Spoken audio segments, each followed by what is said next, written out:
Et vous avez un meilleur souvenir de votre premier, peut-être, gros dossier en individuel, là, un jour où vous vous êtes dit, OK, tu vois, là, je suis vraiment individuel, j'ai mon gros dossier, je peux aussi avoir ce type de dossier-là. Vous seriez capable de nous raconter une petite, peut-être la joie que vous avez ressentie quand vous avez reçu un appel d'un client. Toi, en plus, tu as des artistes, des sportifs, et un jour, peut-être, tu as...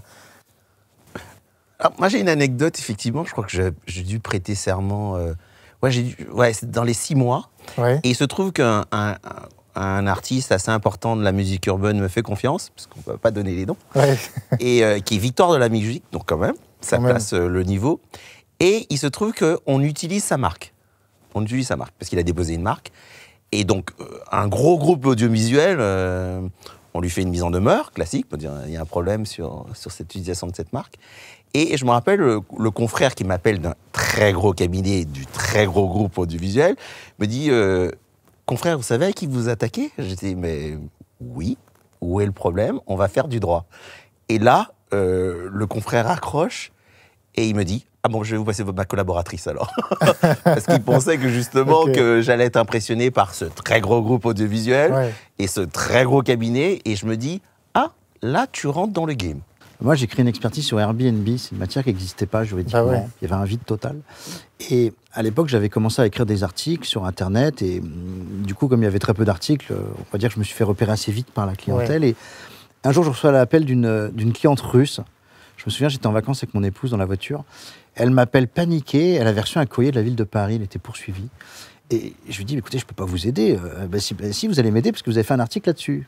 Je dis, bon, très bien, je vais vous aider. Je l'ai assistée en opération de contrôle, elle était très stressée, je me rappelle. Et elle s'est fait poursuivre en justice, mais mon assistance en opération de contrôle avait quand même beaucoup aidé dans le dossier. Et elle a été jugée, elle a eu une amende vraiment symbolique, très basse. Elle risquait 50 000, je crois qu'on avait obtenu 3 000 €. Elle était ravie, évidemment. Et puis moi, ça m'a lancé, en fait. Ça m'a lancé parce que j'avais suivi toutes les étapes de cette procédure-là. J'ai communiqué sur le jugement, parce qu'il faut toujours communiquer. Et puis, 2 ans après, je gérais 300 affaires similaires et je devenais le premier adversaire de la ville de Paris. Ok. Voilà. Mais alors là, tu avais déjà fait un article sur Airbnb. Qu'est-ce qui a été à la base de cette réflexion sur le Airbnb? Parce qu'il n'y avait pas trop de doctrine. En fait, justement, là, on en parlait tout à l'heure, c'était intéressant. C'est un ami avocat, en fait, dans mon coworking, quand j'ai commencé. Il vient me voir un jour, il me dit, toi qui fais un peu d'immobilier, de copropriété, regarde, j'ai un copain qui se fait poursuivre par la ville de Paris, il risque 50 000 €. Est-ce que tu peux regarder? Bien sûr, je regarde et je fais des recherches juridiques, je ne trouve rien. Le vide total. Pas d'article, pas de doctrine, pas de jurisprudence, rien. Je dis, c'est quand même bizarre. Et cet ami en question, avocat, prend le dossier en disant, mais t'inquiète pas, je m'en occupe. Et il a eu une grosse amende. Bon, voilà. Et ça m'a un peu piqué. Et je me suis dit, mais il faut creuser cette question. Et Doctrine m'a aidé à ce moment-là. Doctrine m'a vraiment aidé. Parce que les décisions que j'ai pu obtenir par Doctrine n'existaient pas sur Internet, n'existaient pas sur Légifrance, n'existaient pas en accès libre. Il fallait profiter de l'offre de Doctrine qui a cet accès spécifique. Et là, j'ai souscrit l'offre et j'ai eu 60 décisions, ville de Paris. Je les ai téléchargées, je les ai analysées et j'ai pu en faire quelque chose. D'accord, ok. Tu as pu synthétiser un peu l'état du droit pour aider les justiciables derrière. Exactement, tout à fait. J'ai pu pratiquement créer ma niche, notamment avec Doctrine. Ok. Voilà. Et toi, Élise, comment ça se passe? Parce que c'est vrai que du coup, tu es pénaliste. Et donc, on a cette image du pénaliste qu'on définit limite par une grosse affaire, par exemple.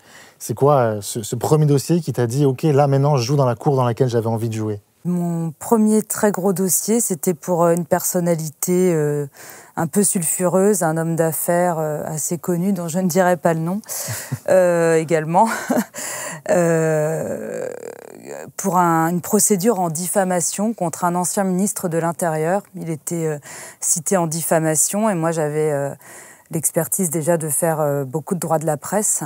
Et donc, le cabinet qui défendait cet homme d'affaires, par contre, ne savait absolument pas, personne ne savait faire de la diffamation chez eux. Et donc, je connaissais une collaboratrice du cabinet qui m'a appelée, c'était un jeudi, elle me dit, est-ce que mardi, tu peux venir plaider le dossier là, je me suis dit, il y a un train qui est en train de passer, il faut que je saute dedans, il faut que je sois dedans. Donc, j'ai bossé, 50 heures et je suis arrivée, j'ai plaidé ce dossier et c'était absolument génial. Donc, c'était correctionnel, c'était pas du pénal, c'est pas un dossier d'assises ou cocasse, mais c'était un beau dossier. C'était un très, très beau dossier. Et puis, ça a été en fait une rencontre fondamentale pour moi C'était un calibre de dossier que j'aurais pas pu avoir normalement parce que ça prend des années. Même en tant que secrétaire de la conférence ? Bah oui, parce que nous, on faisait plutôt du petit pénal. C'est extrêmement difficile, en fait, de défendre des gens, entre guillemets, connus, quand vous-même, vous partez de rien du tout, quoi. Personne vous connaît, hein, personne vous attend. Des pénalistes, il y en a plein, et des très très bons. J'espère que cet épisode vous a plu, qu'il a répondu à des questions. J'espère que vous avez pu vous identifier à certains d'entre nous et que ça va peut-être vous aider à franchir le cap de l'exercice en individuel et que ça vous motivera à continuer si vous l'êtes. À très vite sur tous les réseaux sociaux et sur toutes les plateformes pour un nouvel épisode de Solo.